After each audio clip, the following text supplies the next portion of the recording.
If you vibing with us, come on in, tell a friend. Matter of fact, invite about 10.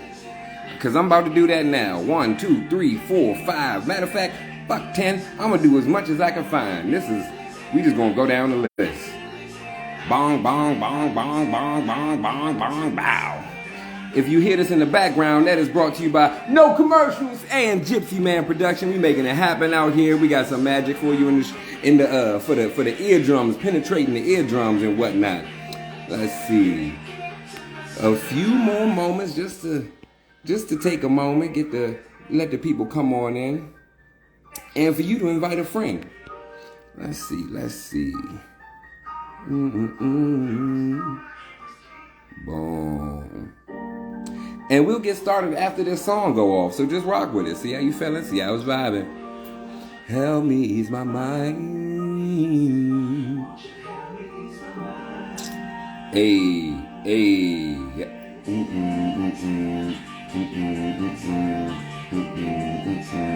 Get back to myself like. Yeah. All right. Now that we done now. We about to, now we rolling. We rocking and rolling. Welcome to the room. Paste. Pen. Boom. And we about to get the ball rolling. We got this tonight. Yes.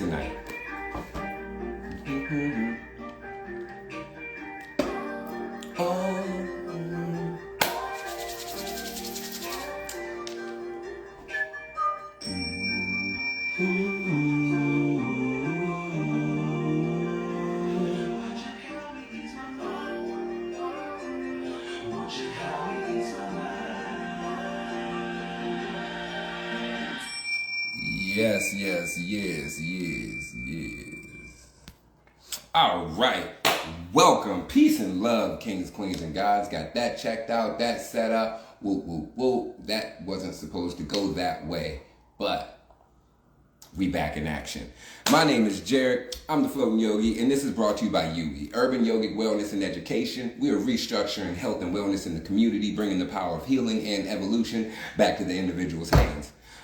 This is some of the sponsors, the people who help me be me so I can bring this to you. Born to Fly Fitness, where fitness is fashion. Mono's Detox got the smoothie, serum, sea moss, elixir, anything that you need on the detox tip, he has you covered. We also got Buddha Blessing with these bowls, the Marines, that soundtrack that you heard, the bowls that was in that joint rocking, setting the tone, the Marine that was jinging in that thing. Brought to you by Buddha Blessing. They got the bowls on sale, flown in from India, tuned to 432 hertz. Yes. The love. It's love. We make it happen. What else was there? What did you say? What about the jingle? Did you say what about the bracelets? Yes, that's brought to you by Dolly Dearest. You can check out her singles, her little shop of horrors. There's a whole bunch of fun stuff in there. Some great crystals. They keep me locked in. Negative energy blockers. Ping, ping, ping, ping, ping. What else is there? I feel like I might be missing Manifestation DC. Yeah, if you in DC and you trying to get a massage, a sauna, detox, on so many ways, check her out. Tarika Manifestation DC. That jump straight fire. I got an appointment Thursday. Again, I don't play them games. What else is there? I feel like I'm missing a sponsor. I don't like that. Ooh, I don't like that. But we keep it moving. Last week we were reading The Divine Matrix. We just got into the intro, just breaking down the different bits and pieces of what the Divine Matrix is. How does it apply to us? So if you are on IG and you want to be a part of the discussion, feel free to hop on in the Zoom room. If you are on Facebook or YouTube and you want to be a part of the discussion, feel free to hop in the Zoom room. You can find that it's tagged down in the bottom. It's tagged down in the bottom. Go to my website, thefloatingyogi.com. It's here for you, like my shirts usually say. I don't have the brand on yet at the moment, but it's in the house. Anyway, we're going to get started with chapter 1. We just did the intro last week, and we were talking about where did we get with the intro of the show?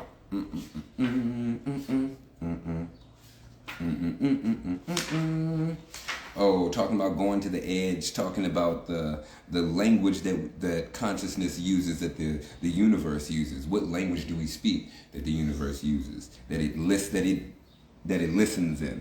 How can we interact with this divine matrix, this thing that just allows stuff that helps us to manifest things? I don't want to say it allows us to do it, but it does help us to manifest. We got the Zoom room jumping in, yeah.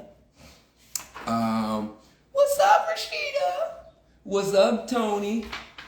Yo. Hey. Fresh on the beach. I was about to say. Hair down. I was like, let me hurry up so I can go back on my balcony, smoke, and listen. Bye. Hey, come on now. I'm with it. I love it. Maybe see you tomorrow if you get back in time. Yeah, hopefully. Fingers crossed. All right, we got Thursday anyway. Thursday's a good day. All right. So part 1, we are on page 3. Part 1, discovering the divine matrix, the mystery that connects all things. What's in the space? Question. What's in the space between? Answer. The divine matrix. And I was actually having a convo earlier with someone in the Zoom room. We was talking about, we said 1 + 1. What's 1 + 1? 3. How? Stop. Make it make sense. How is 1 + 1 3? It don't mathematically add up, right? Because you get a baby. That, 1 + 1 can turn into 3. Daggone it. Yes, you have to include the space in between. That's what I was getting with. But the baby came out of that same daggone space. And she just an angel today. She wasn't all crying and everything. Anyway, I digress. That's neither here nor there. So the divine matrix is that additional plus. We were talking before, we talked about ether, Akash, space. I don't like to use the term space because it doesn't allow us to it doesn't allow us to account for things that we don't know. And it's important to do that in an equation. We got a mathematician guy out here. I'm not able to speak on the math facts, but I got somebody in the wing to back it up. And Tony, you said you're going to invite a physicist to corroborate? Yeah. I'm in the middle of a bunch of stuff, but I'm trying to get him right now. Hey, I'm with it. So, science cannot solve the ultimate mystery of nature. And that is because in the last analysis, we ourselves are part of that mystery that we are trying to solve. A physicist said that. Who? Max Planck. He was a big name physicist guy. Had some stuff that was all physical. It's not a real word. Do not Google it. Nothing will come up.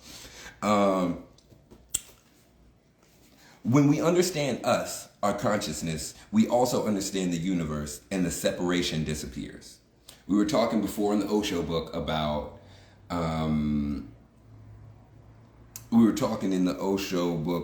how we understand ourselves gives us a good idea of where we fall in the matrix of whatever else is going on, like everything that's happening around us. You can call that reality. Hey, what up, Mo? Mono's Detox. We could call it whatever. But as we understand ourselves, we get a better understanding of where we fall into play out there. Another one of the ancient, the Egyptian and Greek phrases were "know thyself," and that would be to give the correct answer to what does this mean? Know thyself. To give your response of who are you. That would get you into the school, to the hidden occult school of all the knowledge and stuff, where they talk about sacred geometry, where they talk about this mysticism type stuff. But you had to know yourself. That was the key. I'm going to touch on that later, because I know it's going to be more. Okay, there's a place where all things begin, a location of pure energy that simply is. In this quantum incubator for reality, all things are possible. From our personal success, abundance, and healings to our failures, lack and disease. Everything from our greatest fear to our deepest desire begins in this soup of potential. Through the reality makers of imagination, expectation, judgment, passion, and prayer, we galvanize each possibility into existence. And in our beliefs about who we are, what we have and don't have, and what we should and shouldn't be, we breathe life into our greatest joys as well as our darkest moments. The key to mastering this place of pure energy is to know that it exists, to understand how it works, and finally to speak the language that it recognizes. All things become available to us as the architects of the reality in this place where the world begins, the pure space of the divine matrix. Key 1. The divine matrix is the container that holds the universe, the bridge between all things and the mirror that shows us what we've created.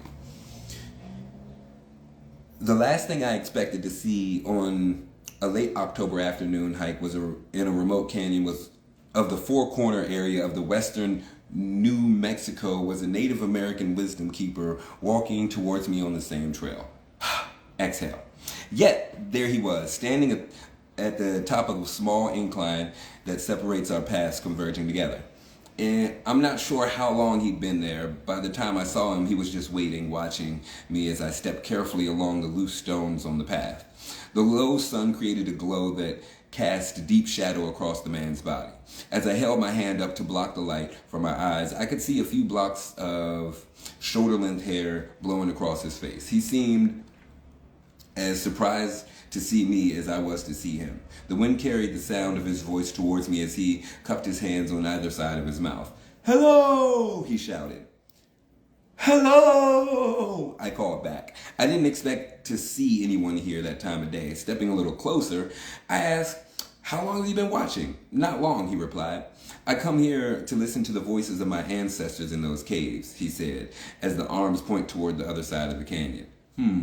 He just wanted a quiet spot so he can process the thoughts and receive those signals from those imprints, those samskars that was left on him. Okay, I'm with that. The path we were following wound through a series of archaeological sites built nearly 11 centuries before the mysterious clan of people.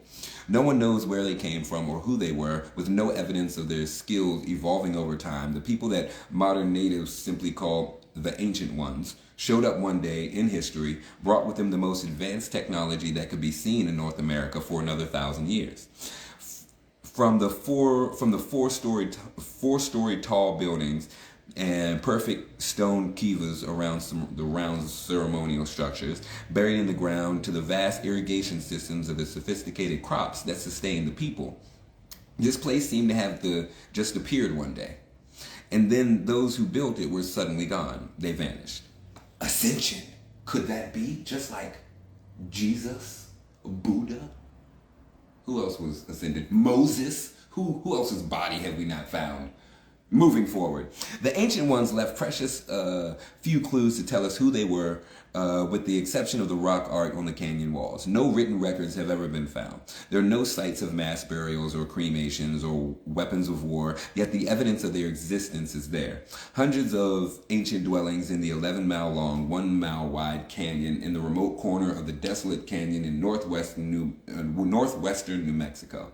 I've gone to this place often to walk, immerse myself in the strange beauty of the open desolation, and to feel the past. On a late October afternoon, both the wisdom keeper and I had come to the high desert on the same time for the same reason. As we exchanged our beliefs about the secrets still held there, my new friend shared a story. So this is a story from the wisdom keeper, from an ancient Native American tribe. Please share your wisdom with me. I'm all ears, and the other senses too. A long time ago, our world was very different from the way we see it today. The wisdom keeper began. There were fewer people and we lived closer to the land. There were fewer people and we lived closer to the land. The exact opposite of where we're at now. Keep going. People knew the language of the rain, the crops, and the great creator. They even know how to speak to the stars and the sky people. They were aware that life is sacred and comes from the marriage between Mother Earth and Father Sky. In this time, there was a balance and people were happy. Mother Earth, the body, the feminine energy, and Father Sky, the consciousness, the limitless energy, right? So those two are merging. Okay, all right, I'm picking up what you're putting down. and Mother Earth. So we have to be able to combine our consciousness and our awareness with the body. Hold up, didn't Buddha say that the body is the tool to awakening? Bring that ass to yoga tomorrow is what all I'm saying. That's all I'm saying. I'll see you there. I felt something very ancient well up inside me as I heard the man's peaceful voice echo against the sandstone cliffs surrounded us. Suddenly, his voice changed to a tone of sadness. Then something happened. He said, no one really knows why, but people started to forget who they were. In their forgetting, they began to feel separate. Separate from the earth, separate from each other, and even from the one who created them. Talking about the path that we've taken. In their forgetting, they were lost and wandered through life with no direction or connection. Wandered through life, not on earth, wandered through life. That's a different perspective. I like that. In their separation, they believed that they had to fight to survive in this world and defend themselves against the same forces that gave them life. That gave them life. They had learned to live in harmony with and trust. Yeah. Soon, all of their energy was used to protect themselves from the world around them, instead of making peace with the world within them. That's the powerful part right there. All the energy was external. It's on cell phone. It's on social media. It's on work. It's on people pulling you and asking you to do things. That's where our attention is, external. So that's where our focus goes. It's separate because we're not connected to ourselves before we make these decisions, before we choose these actions. It's unconscious. So it said, soon all of their energy was used to protect themselves from the world around them instead of making peace with the world within them. That's a powerful statement, because if you always got your guards up and you tense, you got your guards up, you tense. How much energy and how much effort does that take to hold yourself up? Come to a yoga class and do like Warrior 2 for 15 breaths. You're going to real quickly be like, all right, bro, I ain't rocking with this. My arms, no. It's a no for me, dog. Moving forward. Immediately, the man's story resonated with me. As I listened to what he was telling me, it sounded as if he was describing human beings today, with a few exceptions of isolated cultures and the remote pockets of tradition that remain. Our civilization certainly places its focus more on the world around us and less on the world within us. We spend hundreds of millions of dollars each year defending ourselves from dis-ease and trying to control nature. In doing so, we have perhaps strayed further from our balance with the natural world than ever before. The wisdom keeper had my attention. Now the question was, where was he going with this story? Even though they had forgotten who they were, somewhere inside them, the gift of their ancestors remained. He continued. There was still a memory that lived within them. In their dreams at night, they knew that they held the power to heal their bodies, to bring rain when they needed, to speak with their ancestors. They knew that somehow they could find their place in the natural world once again. Somehow, how could we do that? As they tried to remember who they were, they began to build things outside of their bodies that reminded them of who they were on the inside. Ooh. I mean, some of the things we do today, this podcast, this studio that I'm in. I know people building different types of studios, which is just a space that you can practice whatever craft you want. And practice is a fire word. I kind of can... Someone in the Zoom room, could you define practice? That's all I'm at. Just could you define the word practice? I think it's 2 definitions. It might be 3. I think they have 2 adjectives, or they have like an adjective, verb, and a pronoun or a noun. Anyway, it's straight fire. And while that's getting potentially looked up, that's another one of the struggles we have. We were talking about this in Osho's Book of Secrets about filling the external world instead of filling the void in the external world as opposed to filling the void in the internal world. And instead of like dealing with some of those issues and those things that we have coming up, let me do this because I don't really want to think about it. So let me like automate the task. Let me jump into the brain. So, all right, as they tried to remember who they were, they began to build things the things outside of their bodies that reminded them of who they were on the inside. As this time went on, they even built machines to do their healing. They made chemicals to grow their crops and stretched wires to communicate over long distances. The further they wandered into their inner power, the more cluttered their outer lives became with the things that they believed would make them happy. Doesn't this seem rather similar to where we're at now? Is that Judge Joe Dawson? Judge Dawson, what up, though? To the definition of practice. Yes, we got the definition of practice. Dale, could you drop that, Joe? From Google, is the actual application or use of an idea, belief, or method as opposed to just theories relating to it. The customary, habitual, or expected procedure or way of doing something. Miles is yelling Google because that's a... Perform an activity or exercise, a skill, repeatedly or regularly in order to improve or maintain one's proficiency, carry out or perform a particular activity, method, custom, habitually or regularly. That number one, the application of a, what was it again? It's a actual application or the use of an idea, belief, or method, rather than just the theories relating to it. The actual application of the method, the actual application, not the philosophies that build up to it. No, what is your practice? No, I went to the mat today. I did my sun A's, my sun B's. I went all the way up to, like, what is your practice? What are you practicing? It could be math. Did you practice your tables? I don't know what type of math you're doing. Do you do hair? Did you practice daggone braiding, reading, understanding how different hair types work? What is your craft? What is the application of this information? Thank you. All right, I have a question real quick. Yes, sir. So, like, why do you think that do you think it was intentional, like, forgetting? And then what purpose do you think it could have, like, provided if it was intentional? Yeah. Oh, I like that question. Ooh.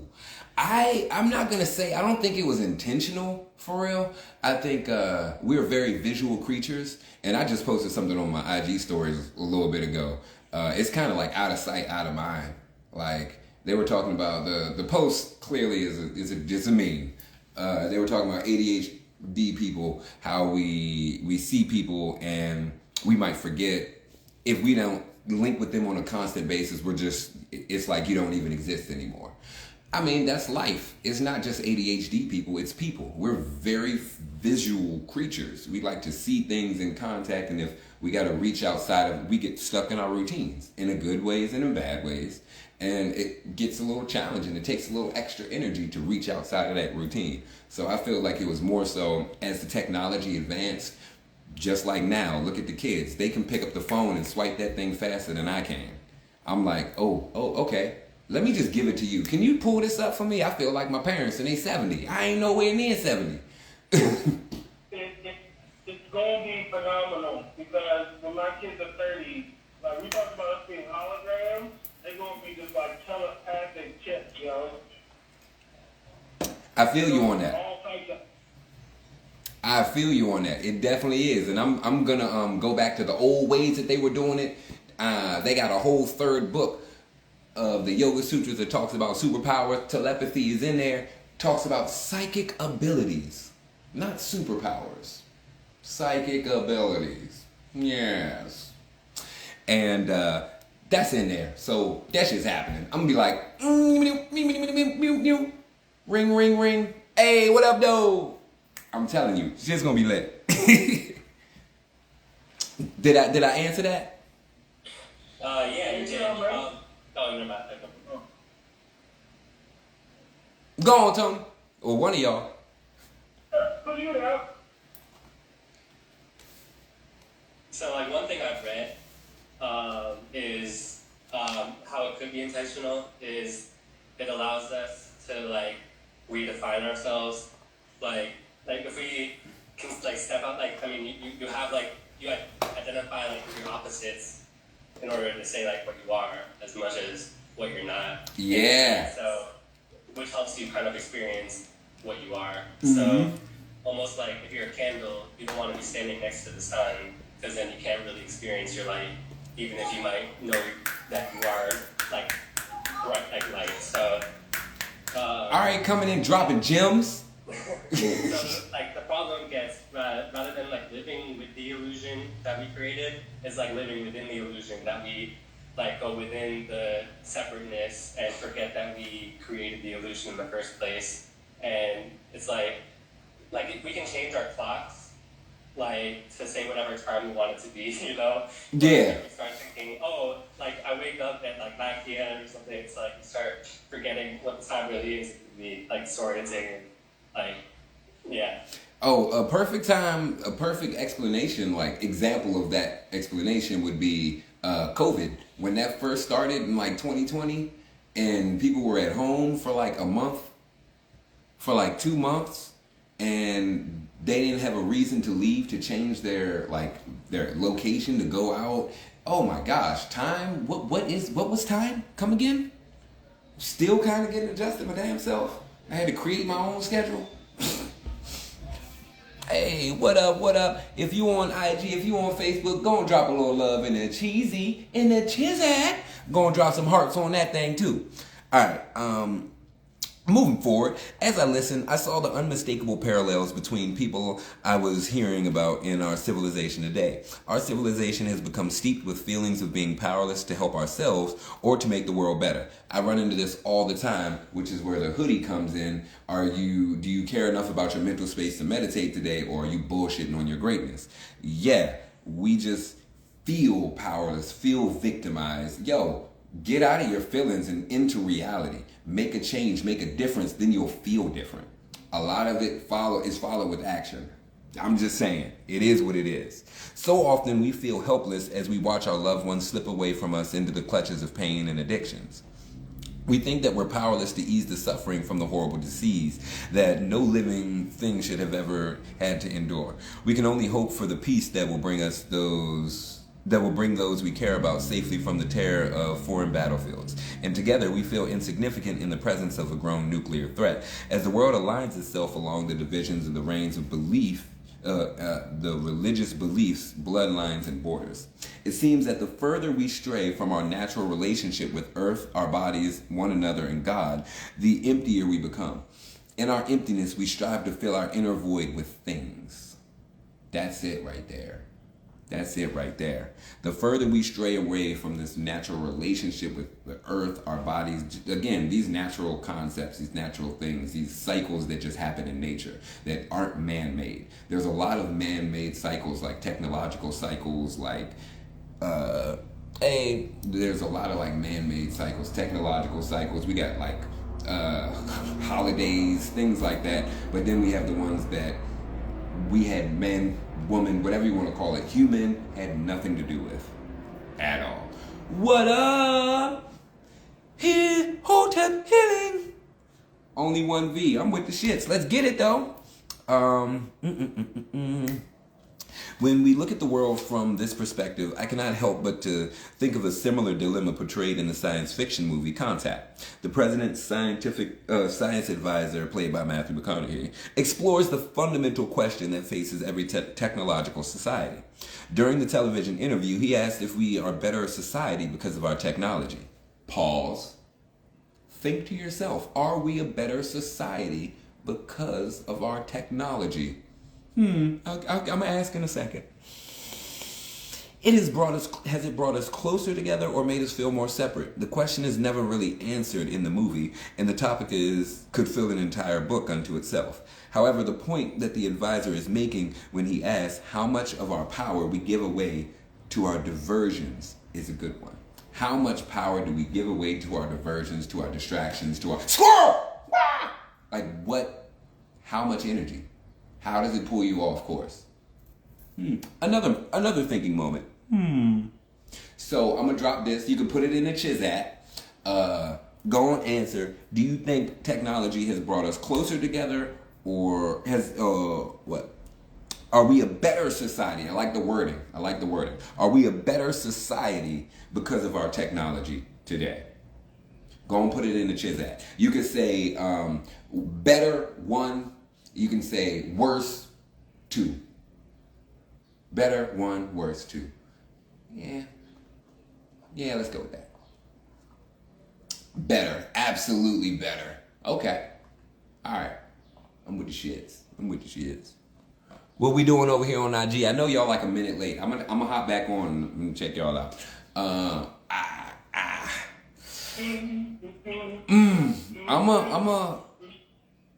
gonna say we a little. I'm gonna have to say we a little bit worse. I'm gonna have to go with worse.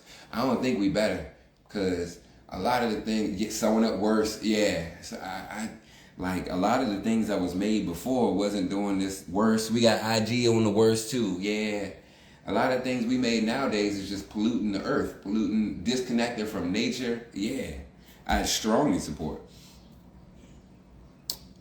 I would say 2. Okay, I see. You know, better or worse.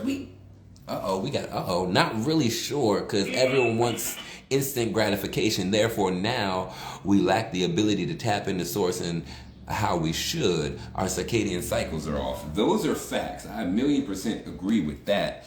However, in instant gratification, yeah, we lack the ability to tap into source, but the technology doesn't allow us to tap back into that.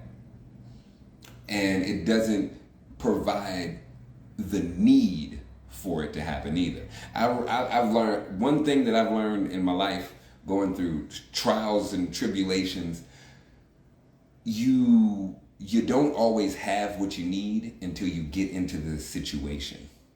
And then it just kind of right there. And it's up to you to take advantage of those opportunities.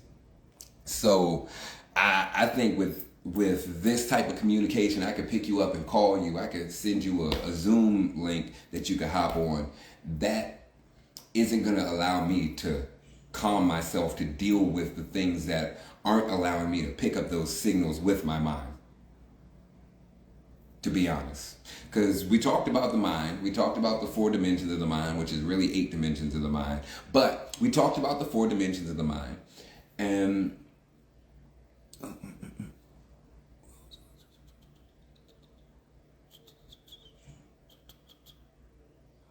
Yes.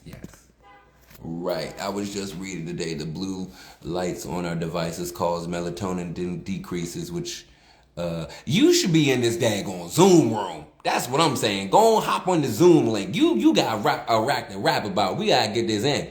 I ain't should just be on daggone IG, which causes our rhythm to be offset with the moon. We should get aligned with the moon. I agree. One way to get aligned with the moon, I know every woman that I know who practices Ashtanga, they in line with the moon. They cycle be in the moon. They sleep cycle be right too. I'm just stating the stats, y'all. Over here. All right. I heard some bars. Who? Oh no. I said what's the sleep cycle? I already know the other cycle. What's the sleep cycle? That depends on the person. Hold on. I got one book that has it's not a sleep cycle, but it's a zodiac cycle. I do not have it here. It is at the house. What's the Zoom link? Go to my website and sign up for next week's book club. It's the same link, and you can just hop in and jump. Over here multitasking at its finest. I feel you. We got people doing laundry. I was on a meeting doing laundry, folding like a motherfucker and everything too. Hey, we just gotta do what we do. This is one of the reasons why I say the technology could be it is a benefit, because we're able to do this and still multitask. It's not like all right, I have to stop everything and cut everything to be right here.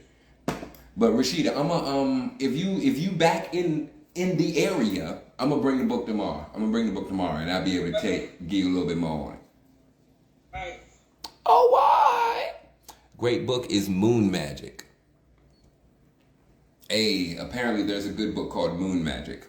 I think that talks about, let me know if that talks about like circadian rhythms and like ways to adjust our sleep cycle and fun stuff like that. And by the way, I don't have the label on here. I'm not super flashy and fancy today, but this is most certainly the Floating Yogi tea, and it is available for you. Come on now, let's get it. Whoa! Hey, what's going on, guy? My guy, I gotta talk to you about some gardening stuff too. I got some gardening programs that I want to bring to some schools, and we gonna have to rap. And about the massage, we gonna have to rap. Back to the book. All right, spent 100 millions. How much of our power do we give away to our diversions is a great one. When we feel that video games, movies, virtual online relationships, and voiceless communication are necessities and they become substitutes for real life and face-to-face contact, this may be a sign of a society in trouble. While electronics and entertainment media certainly seem to make a life more interesting, they could also be red flags telling us how far we've strayed from our power to live rich, healthy, and meaningful lives. Additionally, when the focus of our lives become how to avoid dis-ease rather than how to live in a healthy way, we have to how to stay out of war rather than how to cooperate in peace, and how to create new weapons rather than how to live in a world where armed conflict has been obsolete. Clearly, the path that we're on has become one of survival. And in such a mode, no one is truly happy. Nobody really wins. When we find ourselves living this way, the obvious thing to do would be to look for another route. And that's precisely what this book is about and why I'm sharing the story. I love the word adjustments. If our life is focused on how to avoid danger rather than how to live a healthy way, a lot of times that's what I'm getting. A lot of the feedback, the privates, I have something wrong, I have something going on. It's like I'm trying to avoid doing something that's really going to fix the problem. And it's like, nah, yo, the more you avoid this, the more you're exacerbating the problem and then prolonging whatever growth that could come from it. And it could be an opportunity that you lose because you just bullshitting on your greatness. I ain't make that hoodie for no reason. I lost some opportunities. And I'm taking every single one of them motherfuckers now. So, how does the story end? I asked the Wisdom Keeper, did the people ever find their power and remember who they were? By this time, the sun had disappeared behind the canyon walls, and for the first time, I could actually see who I was talking to. The sun-darkened man standing in front of me smiled broadly upon hearing my question. He was quiet for a moment, and then he whispered, "No one knows because the story isn't finished. The people who got lost are our ancestors, and we are the ones who are writing the ending. What do you think?" What do you think? I only saw the man a couple times after that in various places throughout the land and in communities we both love. I think about him often, though. As I see the events in the world unfold, I remember his story and wonder if he'll ever complete the ending in his lifetime. Will you and I be the ones to remember? Will we be the ones to remember who we are? The implications of this story that the man in the canyon shared are vast. The conventional wisdom of history is that the tools of past civilizations, no matter how ancient, were somehow less advanced than modern technology. That is the big kicker. For some reason, we think that because everything they had back then was then, we've improved on everything substantially, and that they couldn't be past us. Right? That's just a little egoistic. That's a little American of us. I'm just going to put that out there. While it's true that these people might not have used modern science to solve their problems, they may have had something even better. In discussions with historians and archaeologists whose livelihoods are based upon interpreting the past, this topic is generally the source of passionately heated emotion. If they were so advanced, where is this evidence of their technology, the experts ask? Where are their toasters, their microwave ovens, their VCRs? I find it very interesting that in interpreting the development of a civilization, so much could hinge on the things that the individuals built. That external world, right? That external things to fill that internal void. Devolve, we did. Facts. Let me go and throw a heart on that. Devolve like a motherfucker. We just found easier ways of doing things. Does that make us better? I don't think so. I'm not even able to say that we found easier ways of doing things. I see what you're saying, though, but we just found different ways of doing things. Because we don't know what they were doing to figure out if it's easier or harder. Because I feel like they had a lot more internal understanding of how the universe, the world, this flow, the divine matrix works So it's less about exerting physical energy and manipulating things this way through physical energy. It's more about synchronicity. It's more about teamwork. We can call it synchronicity, but it could be something like, I know my friend always goes to this coffee shop on this day and always gets like an extra muffin or something. So, and always throws it out. So I'm gonna go there and meet him and hang with him on that day because I know. That's just previous knowledge. We can create adjustments to our routine to make things better. This is the ripple that we were talking about before. How do we stand up and make a different ripple in reality to change it?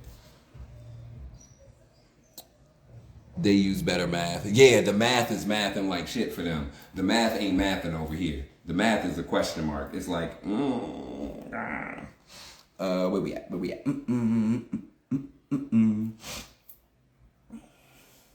Here. It's the grudge.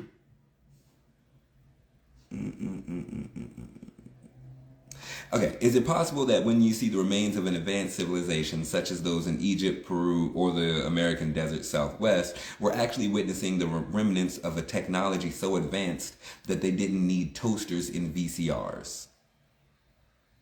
That part. Perhaps they knew something about themselves that gave them inner technology to live in a different way. Knowledge that we've forgotten. I know at least a few of y'all have heard of Sadhguru. Sadhguru has his what's it called? Ayurveda type knowledge that he shares is he calls it inner engineering. Same concept. It's all the same thing, just like the hidden schools in Egypt and in Greece. It's the same things, but a different perspective for that information. Same shit.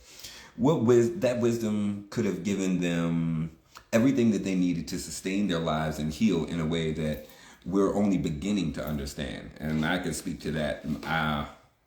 I've had so many ailments with my body and mind shit, and now I'm like, nah, I got all my shit together. My body hasn't been healthier, stronger, all the bone on bone, as if cartilage grew back in, like muscles balancing out. Yo, we just gotta focus on us, and it doesn't mean in that selfish way that we talk about it in America. We need to focus on those yamas and niyamas. That'll get you balanced. We talked about them 2 episodes ago. Go and check them after this. Okay. Perhaps they knew something about themselves that gave the inner technology to live in a different way. Knowledge that we've forgotten. That wisdom could have given them everything they needed to sustain their lives and heal in a way that we're only beginning to understand. If this is true, then perhaps we need to look no further than nature to understand who we are and what our role in life really is. And maybe some of our most profound and empowering insights are already available in the mysterious discoveries of the quantum world. During the last century, physicists discovered that the stuff that makes up our bodies and the universe doesn't always follow a neat and tidy law of physics that we've been held sacred for nearly 3 centuries. In fact, on the tiniest scales of our world, the very particles that we're made up of break the rule that we say we're separate from one another and limited in our experience. On the particle level, everything appears to be connected and infinite. Right? We all connected, and there's no end. If there was an end, that means there was a beginning. And that causes more troubles. These discoveries suggest that there was something within each of us that isn't limited by time, space, or even death. Father consciousness? The body dies. The consciousness is just an energy source, right? So it's going to go somewhere else, right? We talked about that. The inner 3 senses, that world that hears without ears, that sees without eyes, and that speaks without a mouth. These discoveries suggest that there is something within each of us that is not limited by time, space, and death. The bottom line of these findings is that we appear to live in a non-local universe where everything is always connected. What is that? What does that mean? We have to dive deeper. Dean Radin, senior scientist for the Institute of Noetic Sciences, said, has been a pioneer in exploring just what it means for us to live in such a world. Non-locally, he explains, means that we are non-locally, he explains, means that there are ways in which things appear to be separate, that they are in fact not separate. There are aspects of us, Radin suggests, that extend beyond the here and now and allow us to spread through time and space. In other words, the us that lives in our physical selves isn't limited by the skin and hair that define our bodies. And that takes us back to what we were talking about with the koshas, with the doshas, the different elements, where we mentioned the koshas, the Anandamaya kosha, the physical body. That's the physical body. Then we talked about the Pranamaya kosha, the breath body. We talked about the Manamaya kosha, the mind body. We talked about the Vijnamaya kosha, the wisdom body. We talked about the Anandamaya kosha, the bliss body, or like that releasing limiting beliefs concept. Right. So those are aspects of ourselves that extend beyond the body and aren't limited to. So some fun, funky stuff can happen with that. Whatever we choose to call that mysterious something, we have it all. And our mingles with everyone else is a part of the energy field that battles all things. This field is believed to be the quantum net that connects the universe, as well as the infinitely microscopic and energetic blueprint for everything from healing our bodies and forging world peace. To recognize our true power, we must understand that what this field is and how it works. If the ancient ones in the northern New Mexico Canyon, or anywhere else in the world for that matter, understood how this forgotten part of us works, then it makes tremendous sense for us to honor the knowledge of the ancestors and find a place for their wisdom in our time. I strongly support those thoughts. Hey, thanks for the shares. Yeah, let's get it. We are connected, really connected. Modern science is hot on the trail of solving one of the greatest mysteries of all time. You may not hear about it during the evening news, and you probably won't see it for the front page of the USA Today or the Wall Street Journal. Yet nearly 70 years of research in an area of science known as new physics is pointing to a conclusion that we can't escape. What might that be? Everything in our world is connected to everything else. We've heard this before, I believe. Moving forward, that's it, really. That's the news that's changing everything, and it's absolutely shaking the foundation of science as we know it today. When was this book written? Let me get in there. 2007. Okay. All right. Not too far off. We can work with it. Okay, you say, we've heard this before. What makes this conclusion so different? What does it really mean to be so connected? These are very good questions, and the answers may surprise you. The difference between the new discoveries and what we previously believed is that in the past, we were simply told that the connections exist. Through technical phrases such as sensitive independence on initial conditions or the butterfly effect, and theories suggesting that what we do here and has an effect there, we could vaguely observe a connection playing out in their lives. So this is talking about like the intangible concepts, like I like how they explained it. I don't know how to say it any better, but intangible concepts. In addition to proving that we're linked to everything, research now demonstrates that the connection exists because of us. What? Is it really saying that we are that intermediary that all of the ancient texts have been saying this whole time? I wonder. Our connections give us the power to stack the deck in our favor when it comes to the way our lives turn out. In everything from searching for romance and healing our loved ones to the fulfillment of our deepest aspirations, we are an integral part of all that we experience each day. The fact that the discoveries show that we can use our connections consciously opens the door to nothing less than our opportunity to tap the same power that drives the entire universe. Just join the flow. Going with the shits. Through the oneness that lives inside you, me, all humans who walk the planet, we have the direct line to the same force that creates everything from atoms to stars to the DNA of life. There's one small catch, however. Our power to do so is dormant until we awaken it. We have to tap back into the self. We have to tap into the body. We have to tap into the mind. The Force. Use the Force, Luke. Ujjayi breathing. I mean, Darth Vader breathing. Whichever. It's the same shit. Let's see, where we at? Just as logs initiates found that they could fly after receiving a little nudge off of the cliff, the poem in the beginning, with a small shift in perception, we can tap the most powerful force in the universe in order to address even seemingly impossible situations.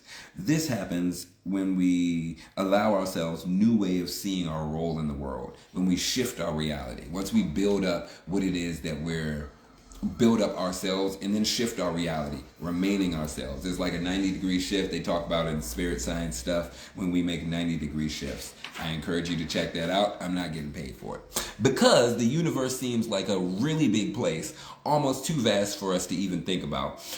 We can begin seeing ourselves differently in our everyday lives. The small shifts that we need to see ourselves as part of the world rather than separate from it. The way to convince ourselves that we are truly one with everything and that we see and experience is to understand how we're joined and what that connection means. And one way that you can see yourself in other people, humble yourself. Start there. When you see somebody else and you see someone else mess up, think about when you did something similar. Think about how you felt, how you were wrong, why you thought you were wrong, and remember that nobody knows everything. And that's going to help you. That's going to help you feel like how other people feel in those moments. That's going to help you make the connection, because a lot of connection is made in those moments of joy, of high emotion, whichever emotion. So, key 3, I'm going to drink a little bit more tea. What you can get on the website. This is Dragonwell Detox. It is Dragonwell green tea, a little bit of Tulsi and some matcha. I'm getting the inside cleaned out and getting a little bit of energy. That's why you see it straight fire over here. I am I and you are me. We are one. We are many. We are all things in existence. That sounds like some Game of Thrones ass shit, the faceless man type stuff. I'm giving that a heart. Ha! You should be in the Zoom room, daggone it. Black dastard. You got all the info. You be dropping some gems on this thing. All right. Key 3. To tap into the force of the universe itself, we must see ourselves as part of the world rather than separate from it. All right? Through the connection that joins all things, the stuff the universe is made of, ether, Akash, whatever you want to call it, waves and particles of energy appear to break the laws of time and space as we knew them. Although the details sound like science fiction, they're very real. Particles of light, photons for example, have been observed to biolocate, that is, to be in two different places separate by many miles and precisely the same. This is where we get the law of vibration. From the DNA of our bodies to the atoms of everything else, things in nature appear to share information more rapidly than Albert Einstein predicted anything ever could travel, faster than the speed of light. In some experiments, data has even arrived at the destination before it's left its place of origin. Historically, such phenomena were believed to be impossible, but apparently they're not only possible, they also may be showing us something more than just interesting anomalies of small units of matter. The freedom of movement that the quantum particles demonstrate may reveal how the rest of the universe works when we look beyond what we know about physics. And this is kind of like I mentioned, the law of vibration and the law of attraction, because we got, let's say, is he going to get into the thing where the photons like split up or something? The atoms split up, they do something to one atom, it's pointing in one direction, they do something to the atom, it's pointing in the other direction. If so, I can skip some of it and just give the verbal example.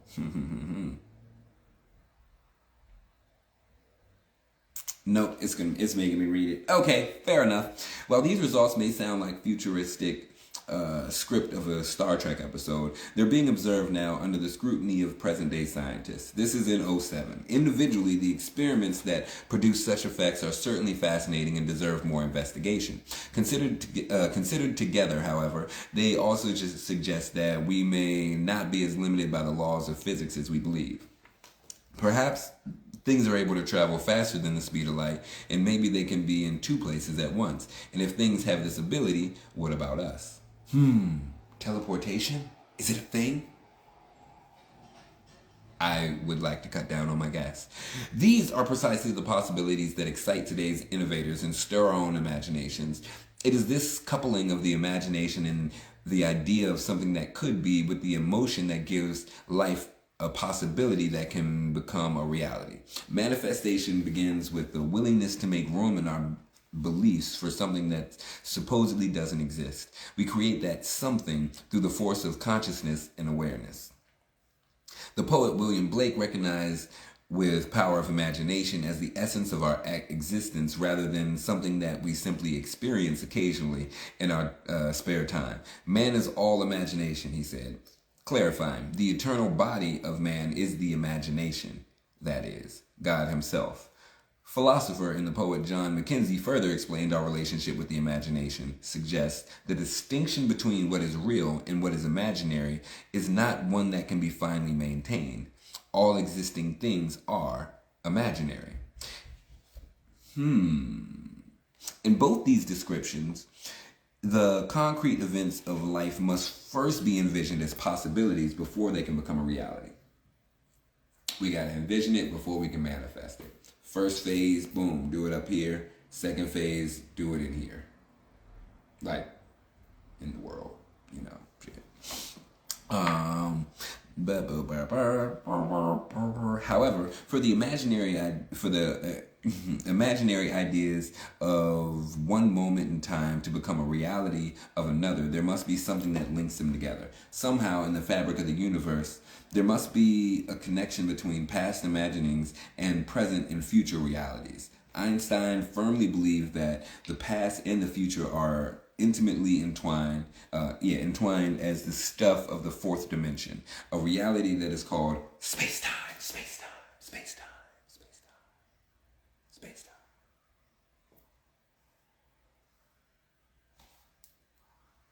Space-time. The distinction between past, present, and future, he said, is only stubbornly persistent illusion. If you are interested in like the difference of space-time, the power of words, if you haven't seen, what's that movie that came out with the aliens? That Arrival's a good one. It's gonna give you some food for fucking thought. I was having this conversation again today. We live in like a 3D world, but we only perceive reality in 2D. And a lot of that has to do with our language.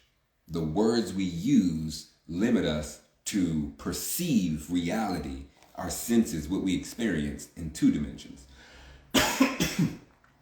We need the third. But that takes us to go inner before we can understand what that third is, because it is intangible. It's like it is intangible. It's not this. Oh, you couldn't see that. Damn, this tea is good. Woo! All right, moving forward. Where we at? So, in ways that we're beginning to understand, we find that we're connected not only to everything that we see in our lives today, but also everything that ever has been, as well as with things that haven't happened yet, and that we're experiencing now is the outcome of events that occurred, at least in part, in the realm of a universe that we can't even see. And that's what I was talking about. The world that we can't even see. That would be the dark light. The dark light! The implications of these relationships are huge.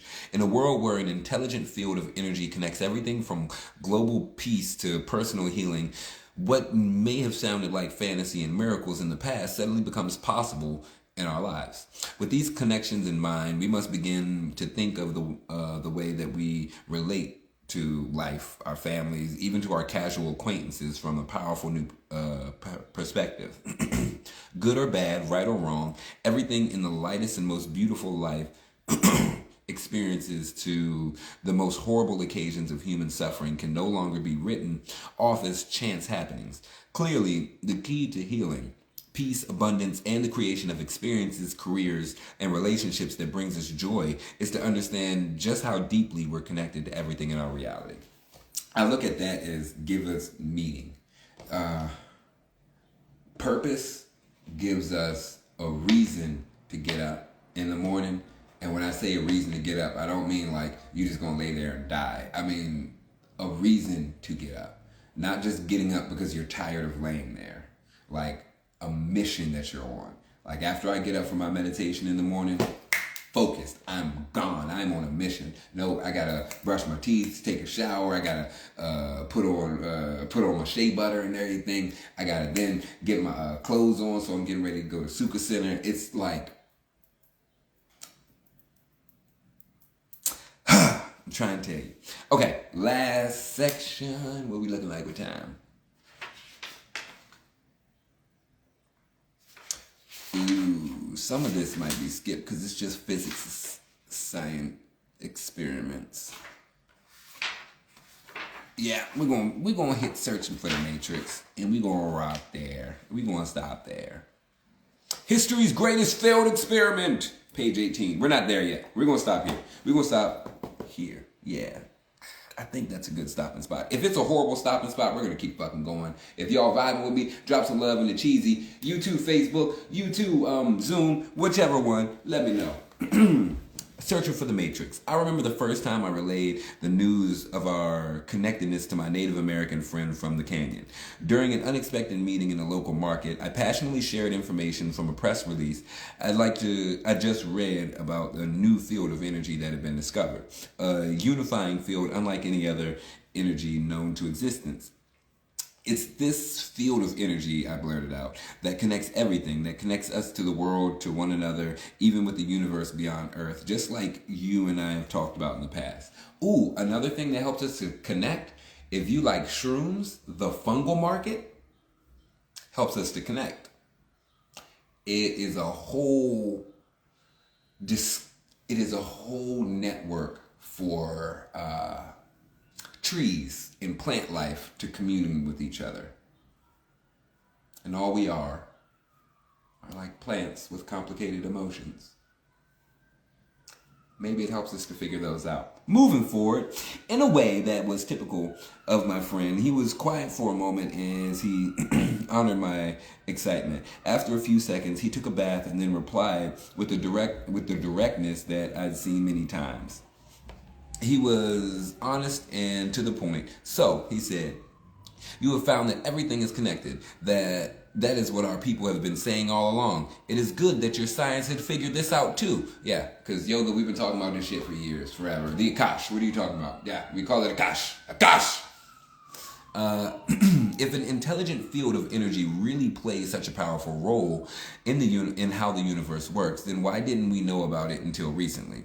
Because we've been distracted by the phones. Oh my gosh. And other things, not just the phones. There's a whole bunch of problems. Hey, what up? Let's see.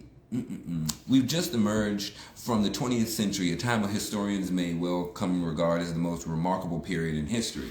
Within a single generation, we learned how to unleash the power of an atom, to store a library the size of a city block on a computer chip, and to read and engineer the DNA of life.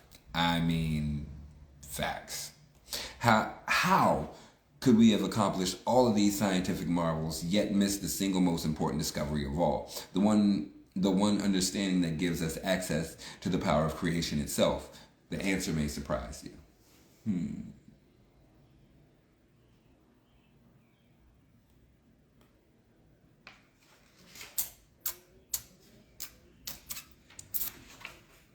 Yeah, that's it. No, we ain't gonna go to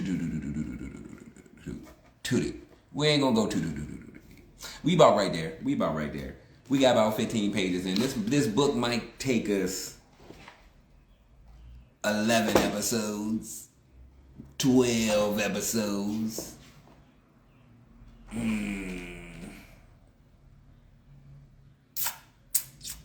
They talking about a creation story. Y'all want to hear about the creation story?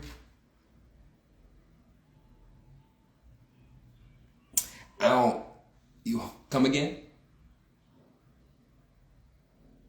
Yeah, go ahead. I mean, if you got time. Yeah, I got a little bit of time. I might have to roll a J while I'm doing this. Good damn. Can you see me? Can y'all see me?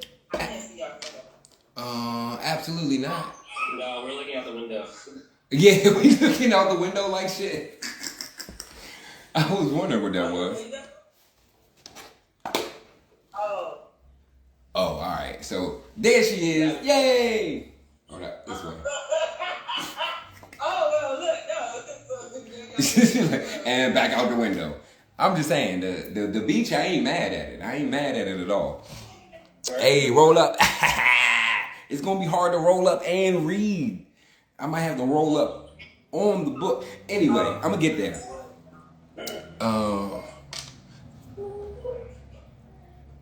And yeah, they get into some creation story. We're going to get with it. Okay.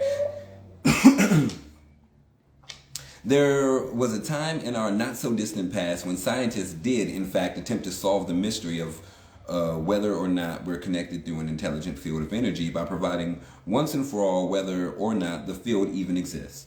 While the idea of the investigation was good, more than 100 years later, we're still recovering from the way in which this famous experiment was interpreted.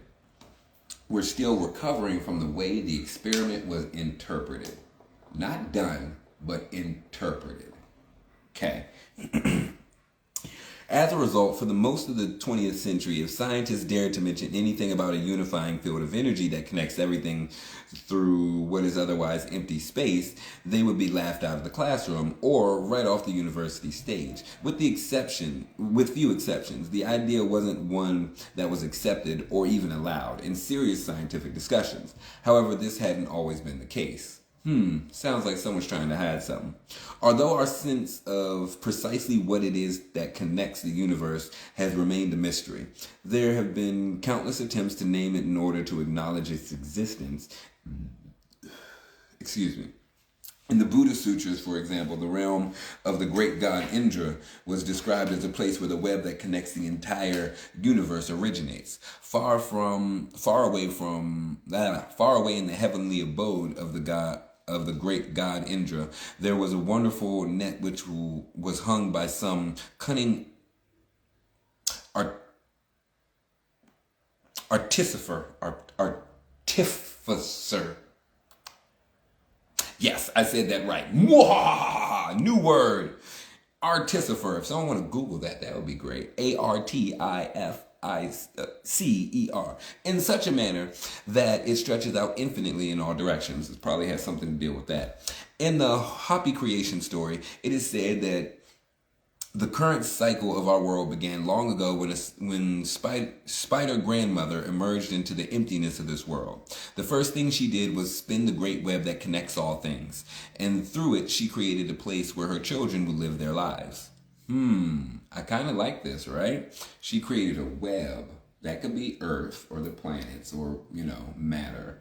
And the web would be the ether, right?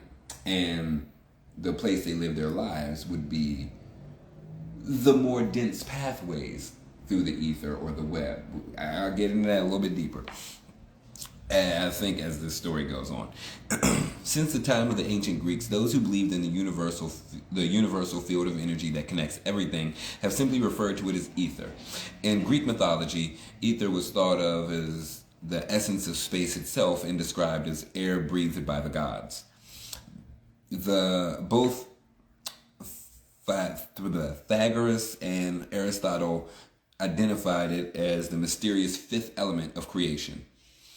We were talking about the fifth element last week, and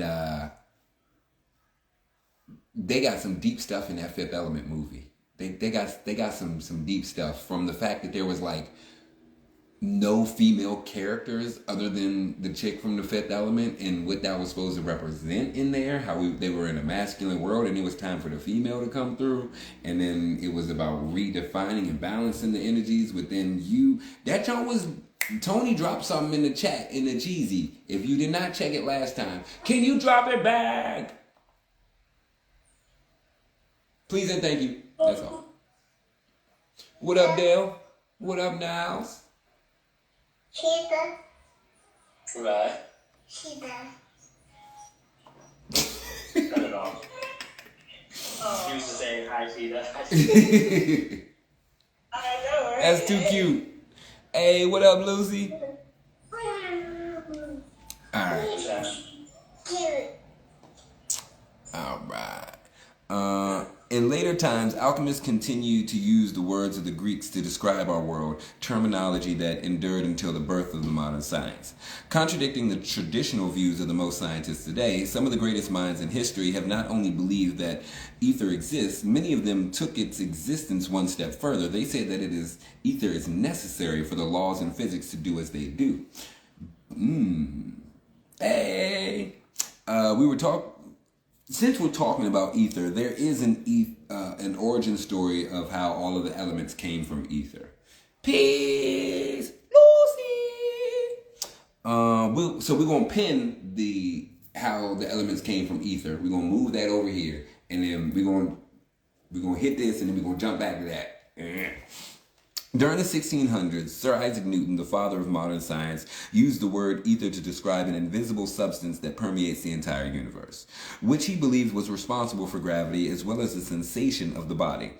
He thought of it as a living spirit, although he recognized that the equipment to validate this existence wasn't available in his day. It wasn't until the 19th century that a man who proposed an electromagnetic theory, James Clerk Maxwell, formally offered a scientific description of the ether that connects all things. He described it as a material substance of more subtle kind than visible bodies, supposed to exist in those parts of space which are apparently empty. As recently as the early 20th century, some of the most respected scientific minds still use the ancient terminology to describe the essence that fills empty space. They thought of ether as an actual substance with a consistency that's somewhere between physical matter and pure energy. Ooh, I like that. It is through the ether that scientists reason that light waves could move from one point to another in what otherwise looks like empty space. They said that ether is like an actual substance. Yeah, it's like a different state of matter. So we have like solid, liquid, gas, and we also have plasma. Plasma is a state of matter. So those would be like 4 different states of matter. The plasma is what scientists have said mimic or mirror ether. Hey,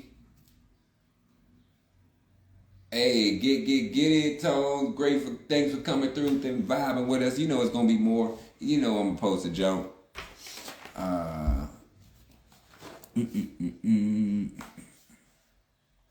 I cannot but regard the ether, which can be the seat of an electromagnetic field with its energy and its vibrations, as endowed with a certain degree of substantiality. However different it may be from all ordinary matter, stated the Nobel Prize-winning physicist Hendrik Lorentz. In 1960, Lorentz's equations were the ones that eventually gave Einstein the tools to develop his revolutionary theory of relativity. Even after his theory seemed to discount the need for ether in the universe, Einstein himself believed that something would be discovered to explain what occupies the emptiness of space, stating, "Space without ether is unthinkable." Similar to the way Lorentz and the ancient Greeks thought of this substance as the conduit in which waves move. Einstein stated that ether is necessary for the laws of physics to exist. In such space without ether, there not only would be no propagation of light, but also no possibility of existence for standards of space and time. So there's no linear measurements here through this. Okay. Although, on one hand, Einstein appears to acknowledge the possibility of ether, on the other one, he cautioned that it shouldn't be thought of as energy in the ordinary sense. Ether may not be thought of as endowed with the quality and characteristics of ponderable media, as consisting of particles, which may be tracked through time. So that's what they're saying. It's not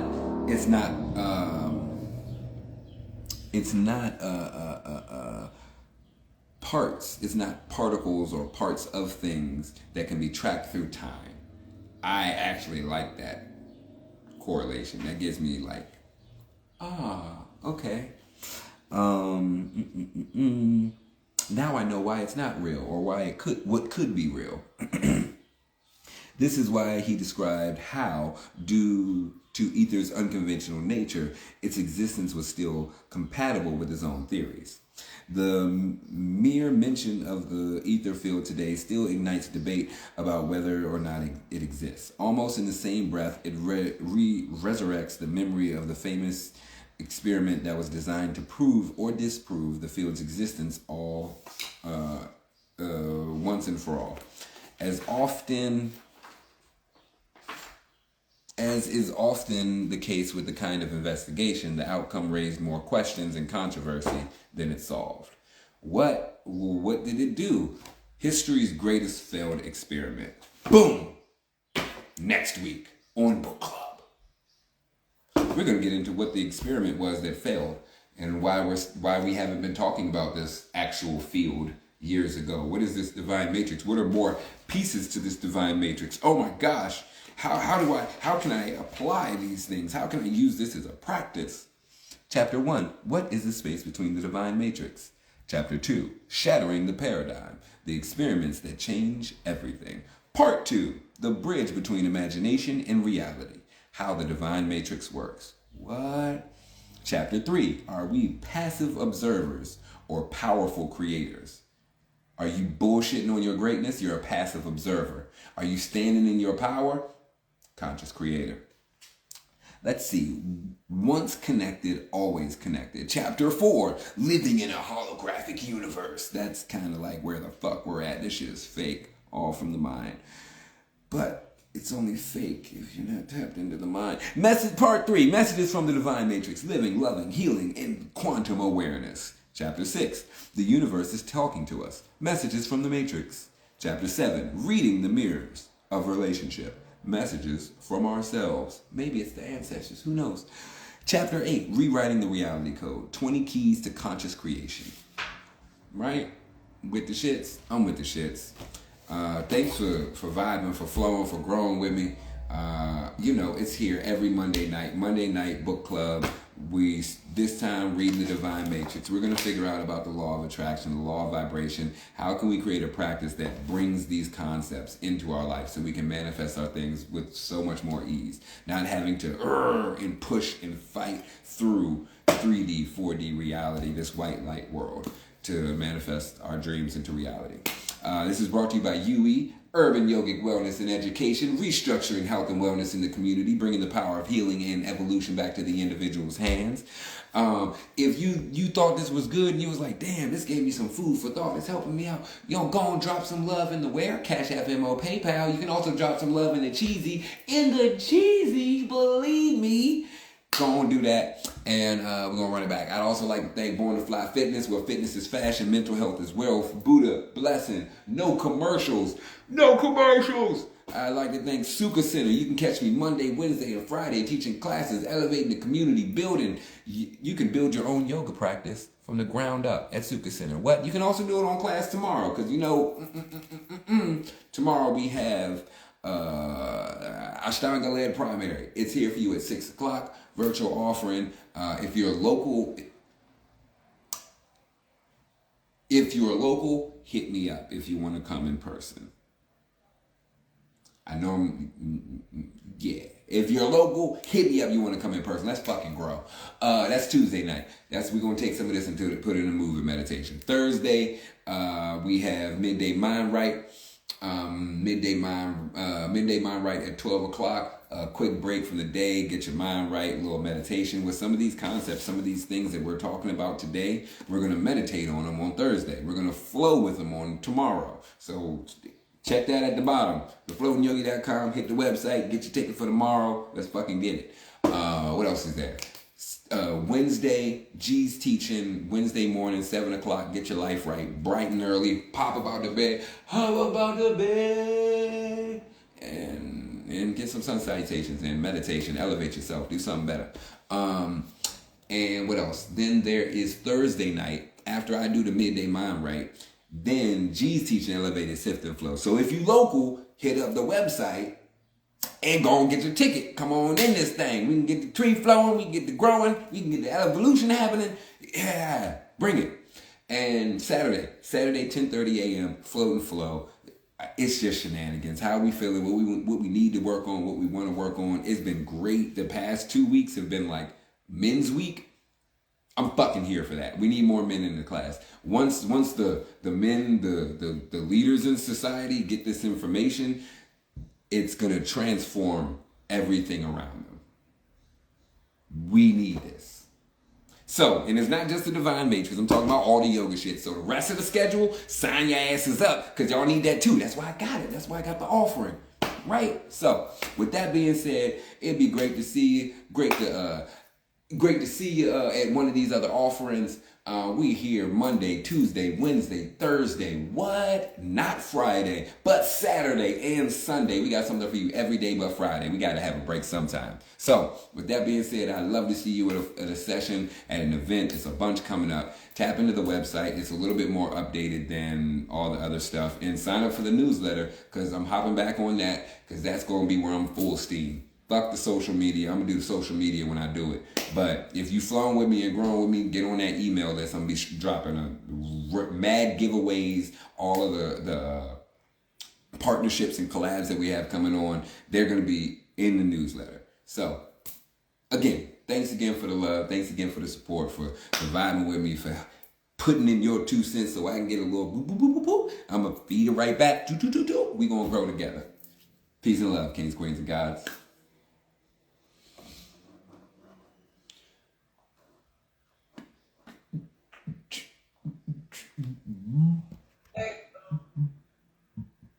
Hey, if y'all on IG, go and follow me if you ain't already following me. If you are, then that's awesome. Go on into my stories and meditate, vote, and share.